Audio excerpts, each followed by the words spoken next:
Yo, what up, everybody? All right, so I'm back. Episode number 2 came up on you kind of quick. I know, I get it.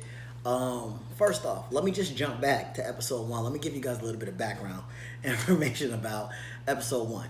Episode 1 was so much fun to record. We talked about so many different things, and just even the setup that went into getting the whole thing going was pretty interesting, and we got really creative. Definitely did not know what I was talking about as far as uploading an hour-long video recorded at 1080p, 60 frames per second to YouTube. Yeah, that shit took like 8 hours, like for real, 8 whole hours to upload that episode. So we didn't get a chance to edit anything. We didn't get a chance to like properly do the intro. So if you went to YouTube and you watched that video, like that was it. Like that was the raw, uncut podcast. And I kind of like it. Obviously, as I go on, I'll learn more. I'll figure out different things. I'll buy new tech, right, on how to do all this stuff. Like, just so you guys know, all the editing that I'm doing for any of these videos, any of these clips, I'm doing from my phone. Because I don't have a laptop. I haven't needed a laptop since ever. So everything I do, I can always do on my phone. I always have a smartphone, so I never really trip about it. Like I can sign documents, I can download stuff. Like I watch YouTube videos all day long on my phone. Everything I do is on my phone, so I never really needed a laptop. I might need a laptop now just because I need to do some editing, and it's kind of hard to do all your editing with your finger like this, but it's all right. It's been a fun learning process for me. So if my videos aren't like the most polished shit in the world, like bear with me, please. But yeah, so we did the video. It went really well. The hour flew by like that. I was blown away by how fast it went. And then we go to edit it, and we go to put it in Matt's editing software, and I guess the file was too big or something, I don't know. But every time we went to start editing it or even put it in the program, the shit just crashed. Like the whole application just crashed. So we didn't know what the hell was going on with that. So after, I don't even know how many times we tried doing it, we both looked at each other and we're just like, fuck it. Upload it to YouTube. We're over it. Let's just upload it. Had no idea it was gonna take that long. We put it on YouTube, hung out, talked a little bit, bullshit a little bit, laughed, looked over at the computer and was like, a few minutes has gone by so far. Let's see where we're at. Yo, that shit was at like 1%. And we were like a good 25 minutes, 30 minutes after, we were like, yo, okay. I think the countdown timer, I think Matt said, it said like, I don't know, 4 or 5 hours or something. So check this out. We leave, go hang out, get a bite to eat, talk about your shit, and that shit ain't nowhere near done. It was so funny because it was both of our first time uploading, I guess, a video that big. Matt has uploaded videos to his own YouTube channel before, but you know, I've never done nothing. The most y'all get from me is Instagram story videos. Like that's it. I hold the button down, I talk some bullshit, and then that's it. I keep it moving. So I've never done anything like that. So, but if you went to that video, if you watched that video, if you subscribed to my channel, if you followed me on Instagram, if you liked me on Facebook, I know when I like name it all off, it's a lot of shit, but like I gotta be everywhere. I'm sorry. But if you did any of that, thank you. I'm not ever gonna be able to say thank you enough. It don't matter where this channel goes. It don't matter where this podcast goes. I don't care. The main thing is like, thank you guys. Like I really do appreciate all that. So yeah, I'm gonna try to do Monday, Wednesday, Friday, and I kind of like this setup right here. Like, how do y'all feel about this? This is kind of dope, right? It's kind of like a one-on-one chat, right? I got my little drink there. Don't worry about what's in there. And like, how funny is this? Like, hold on, let me just talk about my wardrobe. I wanted to just do something different. Like, I feel like every video I've done, I've been wearing a t-shirt. So I just wanted to put on a button up and just kind of make it, I don't know, more professional? Shit, I don't know. Y'all tell me whether this look works or not, or am I just doing too much? Am I running out? I might be running out a little bit. But yeah, I like this. Like, I got some of my favorite characters right here by me. Like, I got Reinhardt. I got the best character ever from Star Wars, Ahsoka Tano. That's my number one favorite character. I got a gold Black Panther, a gold Boba Fett, Silver Surfer over here. That's the man, Norin Rad. So I don't know. I'm just playing with all of this. Like I don't know how I'm gonna be doing my setup every time I do a show. Shit, y'all might get something new from me every single show. I don't know. I really don't know what I'm doing at all. So I'm just gonna keep doing it, and maybe you guys will like it. Maybe you guys will share it. Maybe more people will subscribe. I don't know. I don't know. I think since the first episode uploaded a couple days ago, I've gotten a lot of positive feedback. So I really appreciate that. I've got a lot of ideas offered from people. I really appreciate that. And what I try to tell everybody who has texted me or called me or whatever, when they give me ideas, I'm like, yo, I don't know what I want to do with all this. Like, I just want to offer my opinions. I want to offer my viewpoints and just kind of go from there. Like, I don't have like a huge major game plan. Like, this is the game plan right here. Like, right now, what I'm doing, I made it to a second episode. Like, that shit is my game plan. Like, straight up. That's how I look at all of this. So, for me, it's just fun. And like I said before, some days I'm going to have a guest. Other days, I'm not going to have a guest. Like, some days it's just going to be me. And it's going to be like this, one-on-one. So, I don't know. We'll just take it from there. But if you watch, just keep watching, I guess. Keep sharing it. Leave comments. Let me talk to you guys back and forth. Like, I get a lot of messages to my personal Instagram account. But, like, honestly, like, I want those messages and those comments left on the Instagram account, Running Out Podcast. And like, if you want me to blow up, like if you're somebody who has texted me about getting big or about doing something bigger, go to YouTube, subscribe, like it, leave comments, share the YouTube link. Like, I keep getting all these texts from people, yo, after you do this and once you do that, okay, let's just start here. Let's just start here and see where it goes. This is where this next episode is gonna go. I got, I guess, two things I want to talk about. I don't know. Who knows what might come to my mind.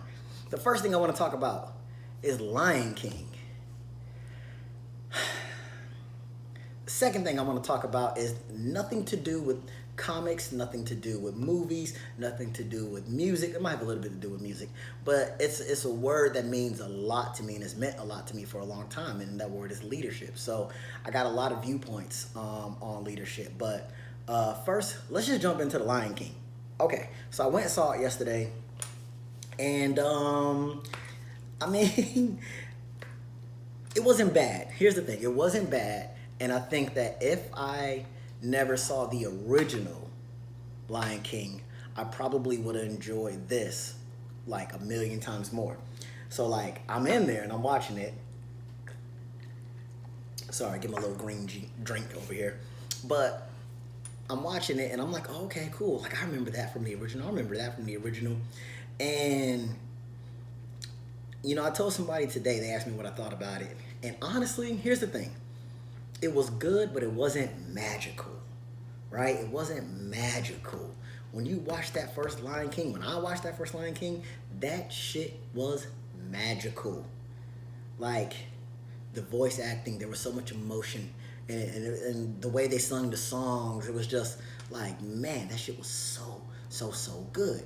And so it's like, when you have something like that I guess is so ingrained in your childhood, and just your upbringing, and it's been iconic for so long, to redo it, like, I don't think they were ever going to be able to make it as good as the original. Like, that's, like, that bar is way too high. Like, I understand Disney is the bomb. Like, Disney is killing it right now. I get that. But in some of these live action remakes, I don't know. I don't think the magic is there. This is the only live action remake I watched. Because I never cared about Beauty and the Beast. I honestly don't even know the full story of Beauty and the Beast. I am excited for Mulan. That's probably like top 3 Disney movies of all time. Because that was a really good movie. And it looks like that's going to be good. But again, like, Mulan was good. I feel like that is easier to remake. You take something like The Lion King, though. Like, The Lion King?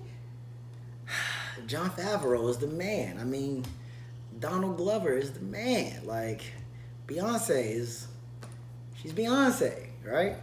But I don't know. It just wasn't quite there for me. Like, I guess maybe if you're a kid and you're a little kid, you've never seen the original. If you watch this might stick with you for a long time. But if you're an OG and you remember that, if you remember Jonathan Taylor Thomas being the voice of Simba, it's hard for anybody to come in after him.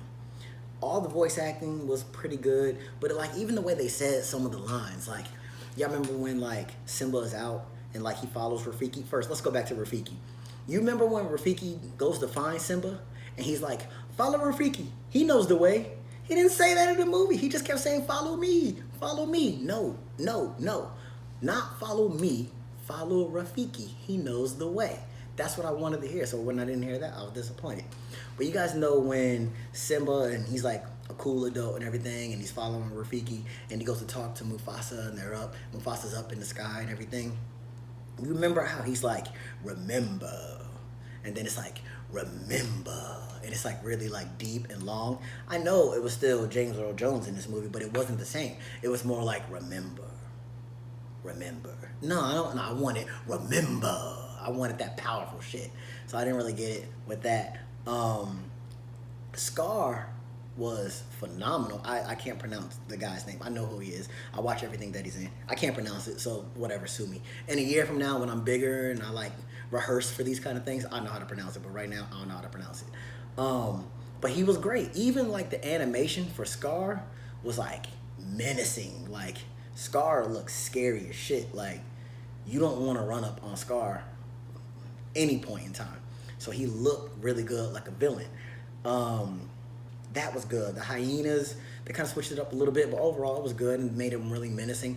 The part where the hyenas are chasing Simba and Nala, and they're like going through the underground or whatever, and they're hitting the tunnels.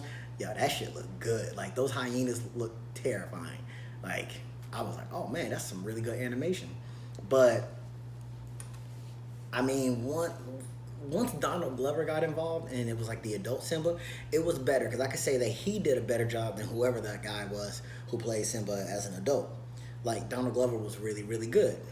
The songs, honestly, man, they didn't really stack up to the original songs. Like I had the Lion King soundtrack on a cassette tape. It was a white cassette tape with like sky blue letters on it. And it was side A and side B. And I listened to that shit and I loved it. And it was some good music. Like I haven't even thought about listening to this soundtrack. And I know that there's all these stars and everything on it, but it's not the same. Like the Hakuna Matata song was pretty good. It was kind of true to the original. But like as funny and as great as Seth Rogen is, he can't sing. So it was like, when I was a young warthog, like you didn't get that like how the other dude did it. It's like, I don't know. I don't want to hate on it because I'm a fan of everybody in that movie. I don't want to hate on it because I want Disney to keep pushing the boundaries. I want them to keep trying to redo things and make things fresh. If you guys can tell, I'm kind of dancing around the lioness in the room.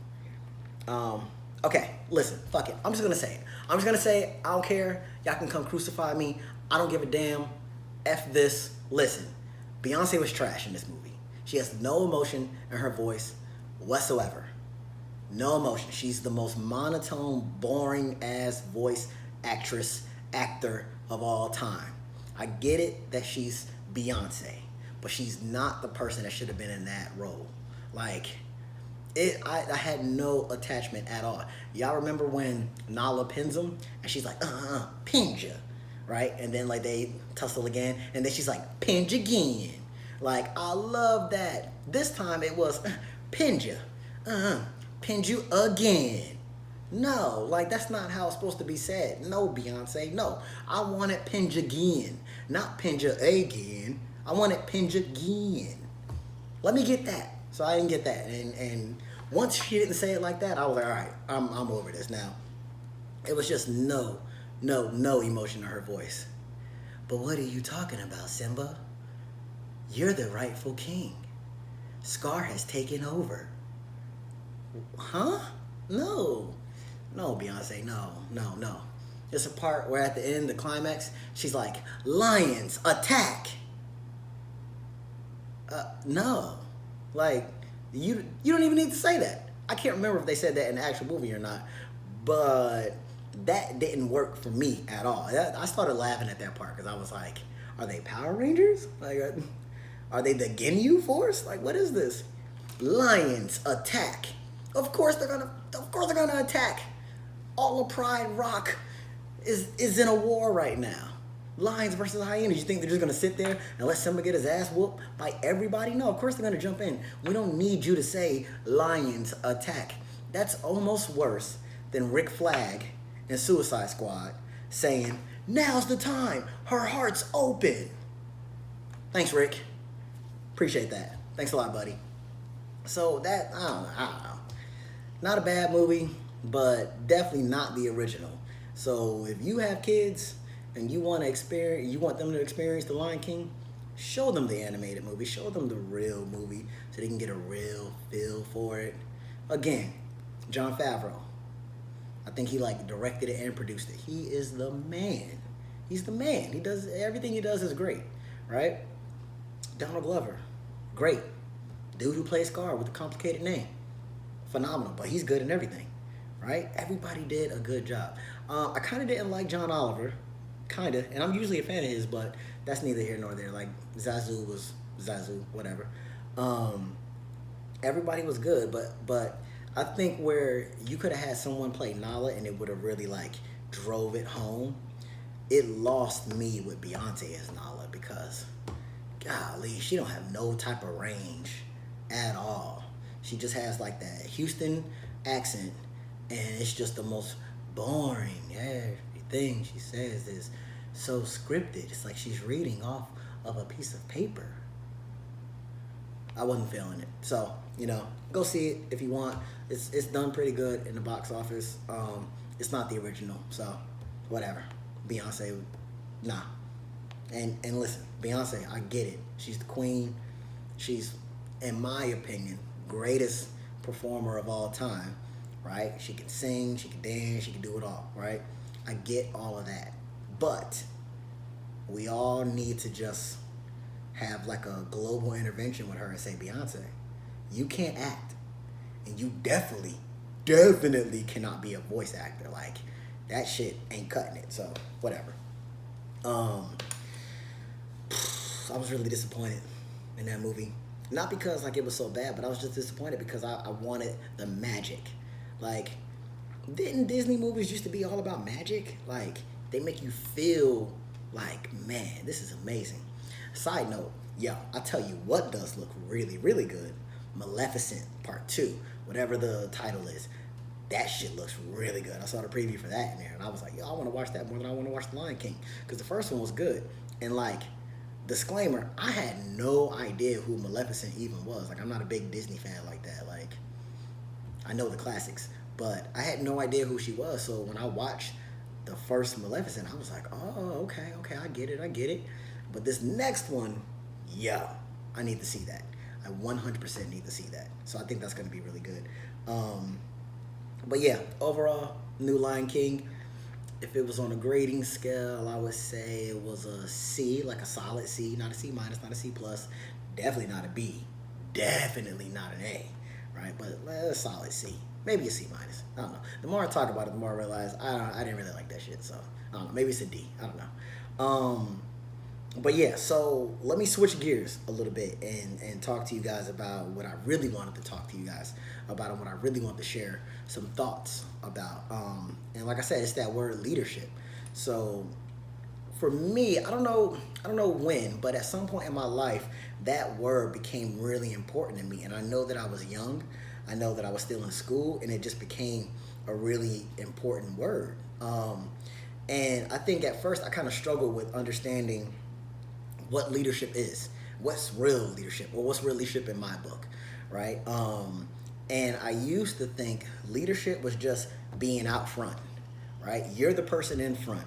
You're the person that everybody turns to for direction, right?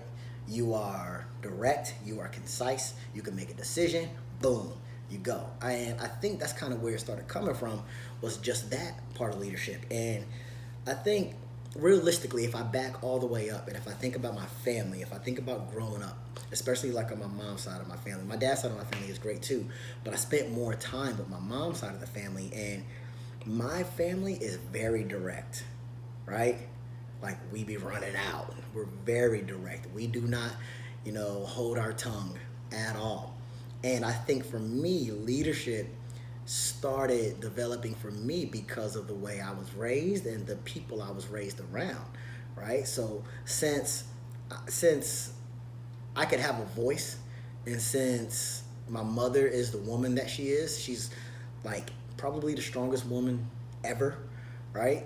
So, but because of her strong will, her strong personality, her confidence, I think that was just automatically ingrained in me. But then all the people in my family, for the most part, are extremely confident and very direct, and we can get kind of loud. So I think when you're direct, when you're confident, and you're like the loudest person in the room, you're automatically going to be looked at as a leader. You're automatically going to be looked at for direction, right? Because that's the way it comes off. Like, you have the confidence, right? And my family, I think, ingrained in me just a long time ago that you can have an opinion. You don't need to change your opinion unless you want to. Make sure you come correct in whatever argument it is. Don't be out there just talking no bullshit, right? You got to be intelligent with it. And you can have the confrontation, but it has to be respectful. It's not always respectful. It's not always a peaceful confrontation, but don't be afraid to have it. And when I look at anybody in my family who I grew up around, the older people or people my age or whatever, like, we all don't shy away from confrontation, number one. And we all think we know it all, right? We all have very strong personalities. So I think when you come out of a clan like that, when you come out of a tribe like that, like outside in other clans and other tribes and other dynamics, you're going to be looked at as a leader. So I think initially it comes from my family. Like, my family is very, very strong-willed, very outspoken, very intelligent. My family are some of the most intelligent people I've ever been around. My uncle, I learned so much from my uncle, and he probably, I don't know. I don't know if he knows or not, but anytime I ever spent time with my uncle, listen, it was just mathematics. It was just lessons. Like, lessons on being a man, lessons on, conducting yourself, lessons on how to hold yourself a certain way. Like, my uncle, I think it was such a huge influence to me because I looked up to him so much, right? Like, we all do. We all look up to our uncle. Well, hopefully you look up to your uncle. But I think my uncle was so dope. He was so cool because number one, he had to be like the coolest person on the planet. Like, I remember being a kid and just being like, yo, Uncle Ron is like, that's like a god right there. Like, yeah, he's so cool. But then I was like kind of scared of him too, right? He never even did anything to me. But when you have that kind of like that New York swag, and you have that confidence, and you have that intelligence, that's really what it is. When you have that intelligence, you carry yourself in a certain way. And I think I learned a lot through just osmosis, through just being around them when I would go up there in the summer times, just the way to carry yourself. But then, you mix that with my mother, right, who is extremely strong-willed, very strong personality, like, and then insanely smart, right? You can't go to my mother with no bullshit, right? I know everybody says that about their mother, but listen, my mother is different because my mother will pick your argument apart, and that's where I learned to do it. My mother will make sure if you come to her, you have got to be 100%. Uncle the same way, right? So if I ever was around the two of them and they were together in the same room, it's like life lessons straight up. It might be a little loud, and that's okay. That's all right, right? It might be a little loud. There's probably gonna be some cursing, but that's okay. We adults, who cares, right? And then you just learn. You learn how to communicate, whether it's it's an argument and y'all communicating, or whether y'all just sitting shooting the shit and communicating. So I think those two people, when I was young, had such a profound impact on my personality and my confidence. I remember being around my aunt, and my aunt is laid back. She's smooth. She doesn't get too high. She doesn't get too low. She's just smooth, cool all the time, right? So when you see like my aunt and my mother together, it's a beautiful thing because they balance each other out, and it's perfect, right? So like where my mother is more strong-willed and more outspoken, my aunt is a little bit more quiet, but she's not. She doesn't hold her tongue, right? So you get two different personality types, right? Who immensely love each other, but at the same time they can have a disagreement, right? And neither one will back down. And I think I learned that a lot from just my entire family because we don't back down, right? That's just not who we are. And that's why we be running out so much, because if you bring it to us, you will get it back probably in wholesale. Like we be running out. Just know that. Know that. And I'm so grateful to have grown up in a family like that where you could express yourself, you could argue, and then you could be cool a minute later, but you're gonna get what you gotta say off your chest. I've always appreciated that. I've always loved that. So I think all of those things have kind of come together in me, and then my life experiences through, childhood all the way up until now helped me understand what true leadership is, right? So I think when I was a kid, leadership was like everybody might follow me. All my friends, they look to me. What are we gonna do? What's this? What's that? Right? And then that was leadership to me. But then once I kind of got into, I think once I got to college, I realized like, yo, I'm not necessarily special. There are tons of young leaders out there, tons. And I think my whole college experience helped me understand when to follow or when to like take a sit back, because you can't always be the chief. So I think in college I was humbled, right? Coming out of high school, I was kind of feeling myself, right? But you really should be. Like, that's the time of your life where you should be feeling yourself. You should be really overconfident. You should be able to think that you can go conquer the world. I think if your family did what they were supposed to do with you as a child, when you're first coming out of high school, you should feel like you're on top of the world, right? I probably felt like I was on top of the world a little bit too much. Or I probably took it a little bit too literally. But I think that's just the way it goes. And I think once by the time I got to college, I realized like, yo, there's so many people out here who are smart, who are outspoken, who can share their ideas, who are direct. And it's like, oh shit, let me chill out for a minute. But then you watch people and you learn from people, and you just learn all these different life skills. I think once I started working, like not just like part-time jobs here and there, that's when I started to learn how to apply my personality in the professional world. Like even in my early 20s, right? Because all those experiences, they build you, they build character. So I think because of where I come from and who I come from, I'm a natural leader. And what I mean by a natural leader is naturally I'm okay with being in charge. Naturally, I thrive off of people coming to me, asking me for direction. Naturally, I look for confrontation, even if my wife doesn't like it. But naturally, I do all of that, right? And if you're going to be a leader, you've got to be okay with people coming to you. You got to be okay with being in charge. You've got to be okay with taking the confrontation head on. And again, confrontation is not always a violent thing. Like, I think that word gets like bad press. People hear confrontation, they're like, I don't want to fight. It doesn't have to be a physical altercation, right? A physical altercation and a confrontation are not the same thing. A confrontation is just, you don't agree, I don't agree. Let's meet in the middle. Let's see if we can figure this out. And you won't always walk away from it with it figured out.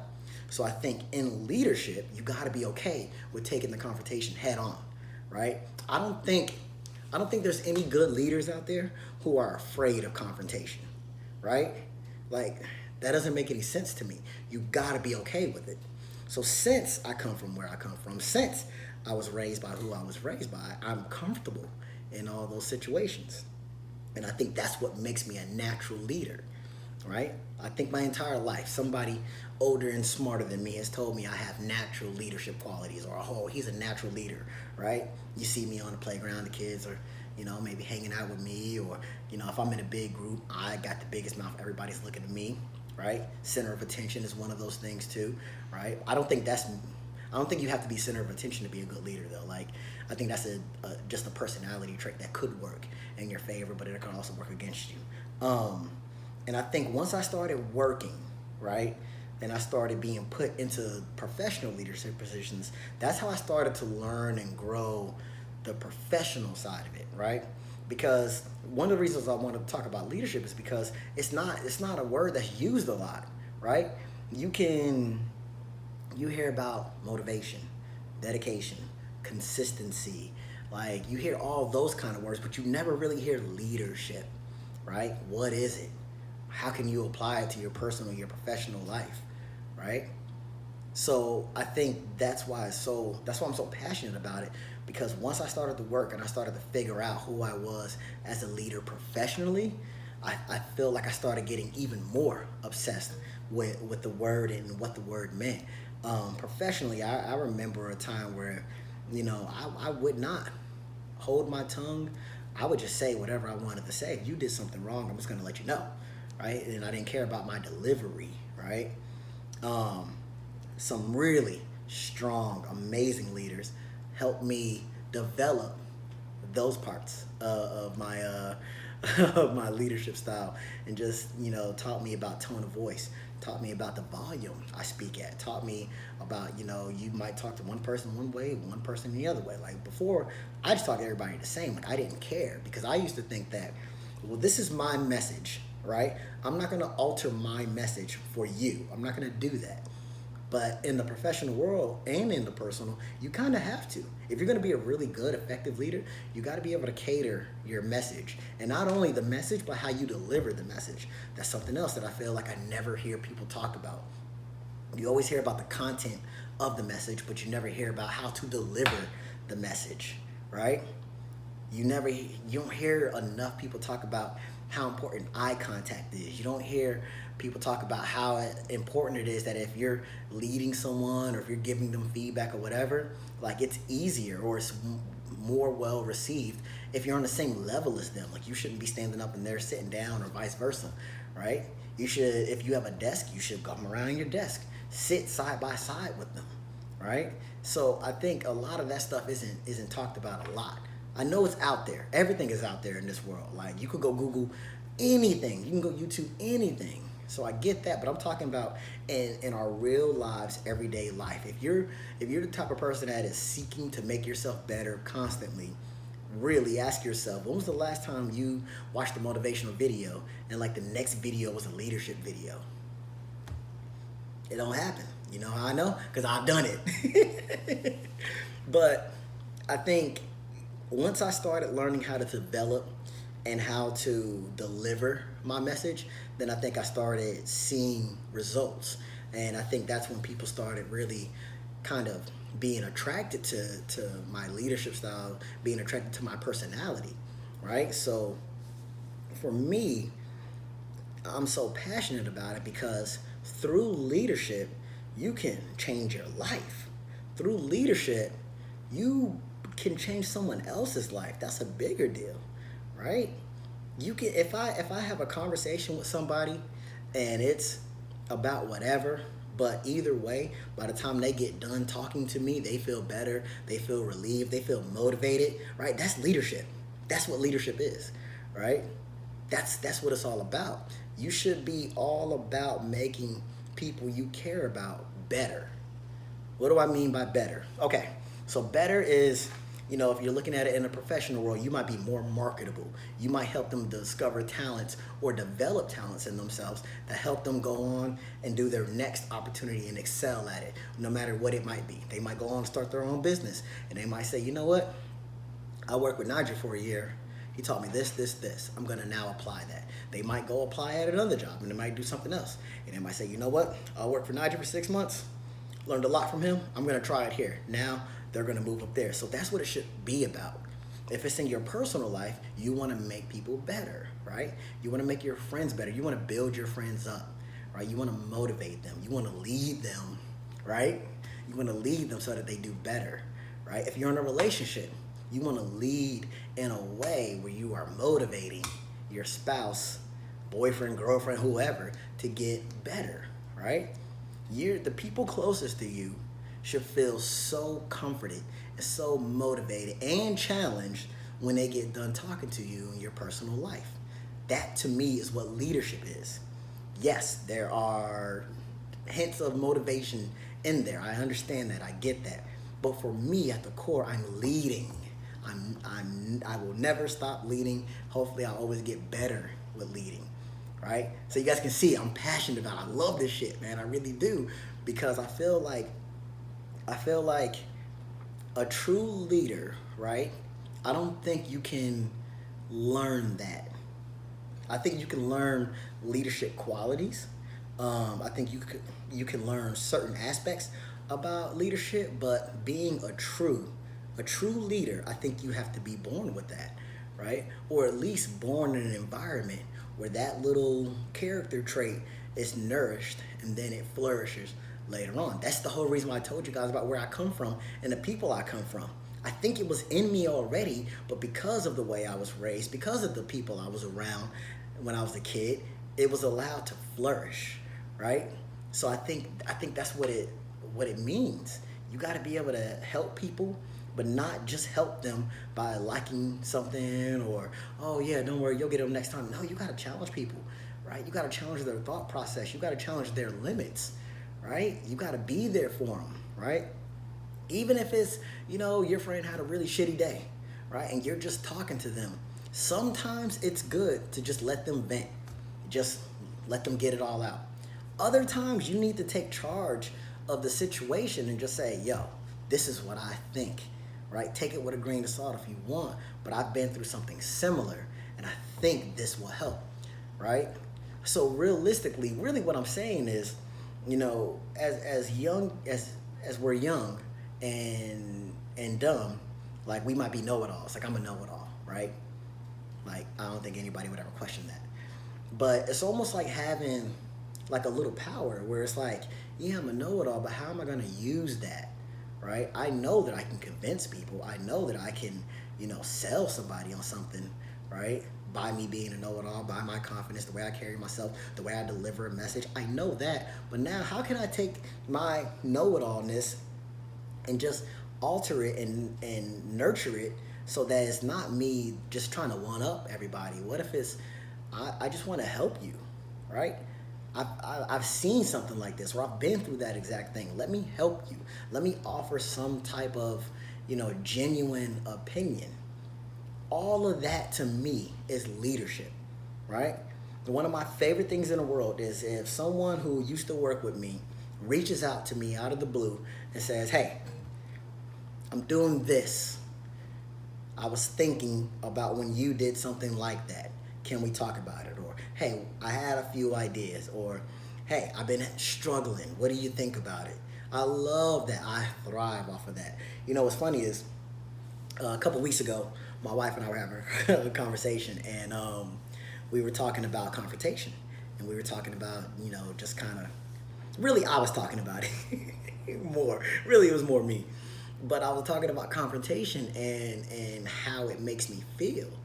And my wife is so funny because she just looks at me and she's like, you just really like it, don't you? And I'm like, I do. And I told her, I was like, this is going to sound really bad. And I'm going to tell y'all too, like, it's going to sound bad, but I'm sorry. I got to be honest. I feel most alive when I'm in a confrontation, right?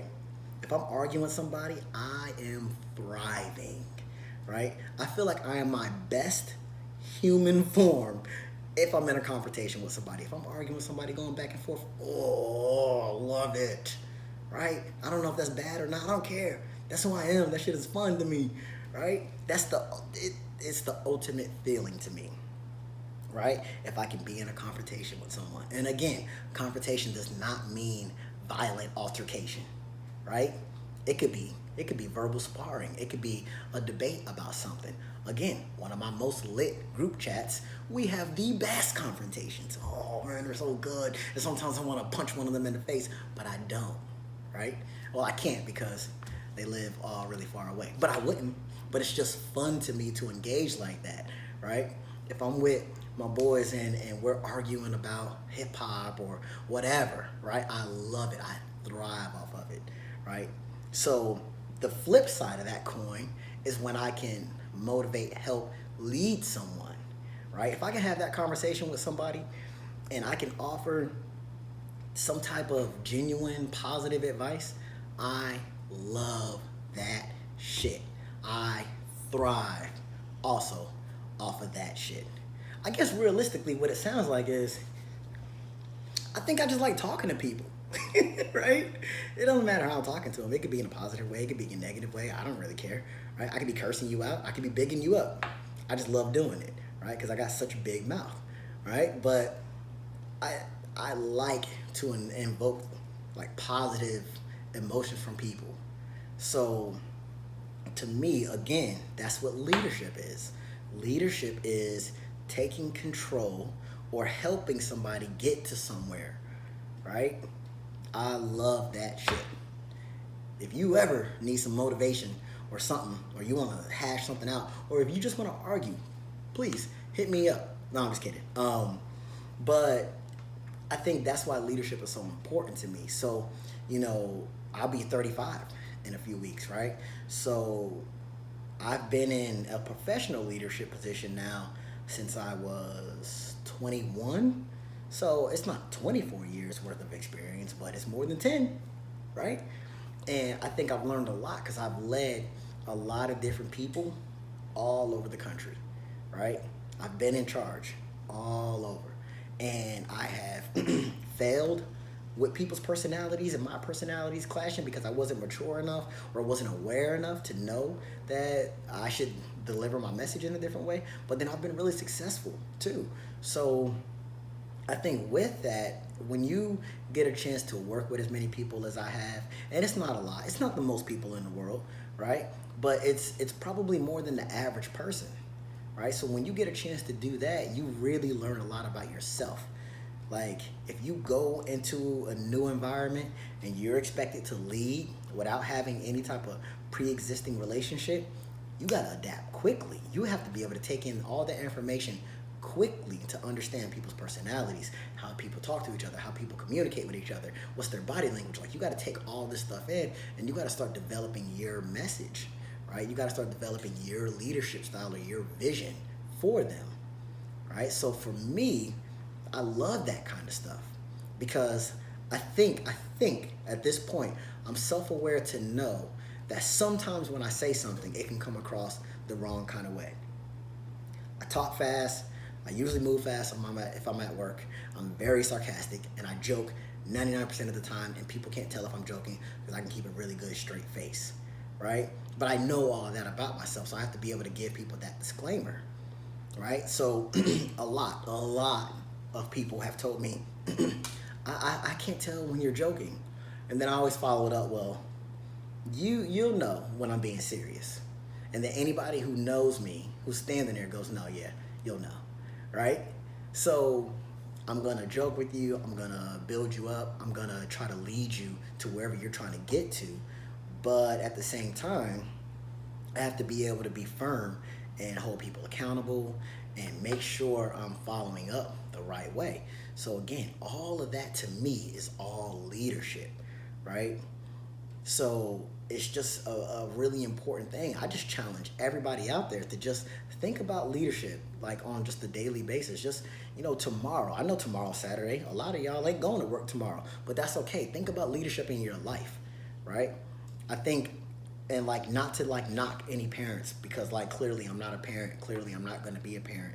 But being a parent isn't that. I don't think that automatically equals leadership. Right? I think we could probably agree on that. I don't think that's too crazy to say, right? I think being a leader when it comes to just your family is just making the right decisions, taking them in the right direction, and showing and teaching the right things, right? And I know a lot of that has a lot to do with parenting, but I just challenge everybody to just think about leadership a little bit more in your daily life, right? I know we're still going to talk about motivation, we're still going to talk about consistency, we're still going to talk about dedication, but let's start adding leadership in there a little bit more. So, yeah, that was it. That's pretty much all I have for episode 2. Let me know what you guys think. Was this good? Did this work? Did my set work? Did you guys like the outfit? I don't know. I wanted to look kind of nice, right? My drink, my Incredible Hulk over here. Let me know what you guys think about all this kind of stuff. Let me know if what I'm saying resonates. And again, like the video, leave a comment on the video, subscribe to the channel, like the Instagram, maybe like Facebook too. I don't know. Share this shit. Get this shit out. I don't know what I want to do with it. I don't know how big it's going to get. Who knows? But let's try to, I don't know, do something. So, I guess for now, I'll talk to you guys later. Send me some suggestions on stuff I should talk about. I'm working on getting more guests in the future. So, yeah, no, this has been pretty fun. So, I guess, peace.